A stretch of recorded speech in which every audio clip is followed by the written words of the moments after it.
ስኬታማ የሆኑ ወይም ወደሚፈልጉበት ቦታ የደረሱ አብዛኞቹ ሰዎች ጨካኞች ናቸው። የሚጨክኑት ደግሞ በራሳቸው ፍላጎት ላይ፣ በራሳቸው ስሜት ላይ፣ በራሳቸው ምቾት ላይ ነው። ይሄ ደግሞ የመርህ ሰው ያደርጋቸዋል።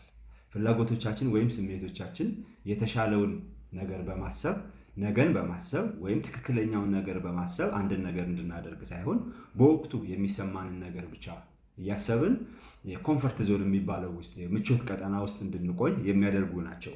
ያም በመሰረቱ ዘላቂ ምቾት ስላልሆነ እንደ ምቾት ሊቆጠር አይችልም። ፍላጎቶቻችን በጠዋት ተነስተን ስራ እንድንሄድ፣ ስራም ከገባን በኋላ ተክተን እንድንሰራ ሊገፋፉን አይችሉም። ጠዋት ተነስተን እንቅልፋችንን ትተን ስፖርት እንድንሰራ ወይ ደግሞ ከስራ ደክሞ ስንመለስ ሄደን ስፖርት ሰርተን እንድንመለስ ሊገፋፉን አይችሉም። ከጉድለታችን ለሌሎች እንድናካፍል፣ ለሌሎች እንድንሰጥ ሊገፋፉን አይችሉም። እንድናነብ፣ እንድንጸልይ፣ ወደ ቤተ ክርስቲያን እንድንሄድ በማንኛውም ሁኔታ ውስጥ ሊገፋፉን አይችሉም። ደስ ሲለን የምናደርገው ደስ ሲለን ደግሞ የማናደርገው ነገር የምንተወው ነገር ስኬታማ ሊያደርገን ስለማይችል ሁል ጊዜ ከስሜት ይልቅ ከፍላጎት ይልቅ ለመርህ ቅድሚያ መስጠት የተሻለ ነው። ስሜቶቻችንን ፍላጎቶቻችንን ማመን የለብንም። መርሃችን የእግዚአብሔር ቃል ነው ካልን የእግዚአብሔርን ቃል ለመኖር የእግዚአብሔርን ቃል በሕይወታችን ለመለማመድ ጨከን ብለን ካልወሰንን በስተቀረ ደስ ሲለን የምናደርገው ደስ ሲለን የማናደርገው ከሆነ በዛ ማመናችን ራሱ ጥያቄ ውስጥ ሊገባ ይችላል። መርህ ሁል ጊዜ በምቾት የሚለመድ አይደለም። የሚያስጨንቅ ነው፣ የሚከብድ ነው፣ የሚያስቸግር ነው።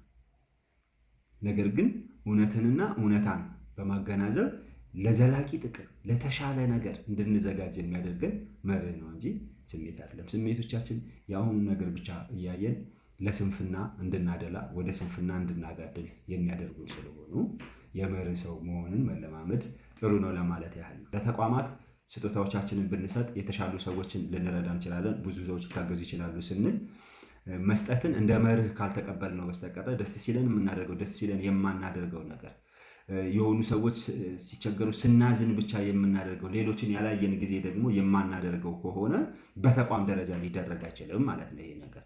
ምክንያቱም ተቋማት ቢያንስ ሚኒመም ነገራቸውን አውቀው የሚንቀሳቀሱ እንዲሆኑ ስለሚመከር ገቢ በማገኝበት ሰዓት እችን ታህል ለበጎ አድራጎት እሰጣለሁ፣ ለተቸገረ ሰው እሰጣለሁ ብለን ካልወሰንን በስተቀረ ሁልጊዜ ቀዳዳ ስለሚኖር፣ ሁልጊዜ ጉድለት ስለሚኖር፣ ሁልጊዜ ችግር ስለሚኖር መስለን ልንሰጥ አንችልም።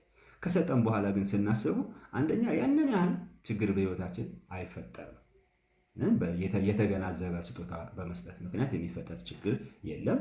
ከዛ ባሻገር ደግሞ ሌሎች የታገዙ የተረዱ ሰዎችን ስናይ ደስ ይለናል። ስለዚህ ከዚህምና ከሌሎች ጉዳዮች አንጻር የመርህ ሰው መሆንን ብንለማመድ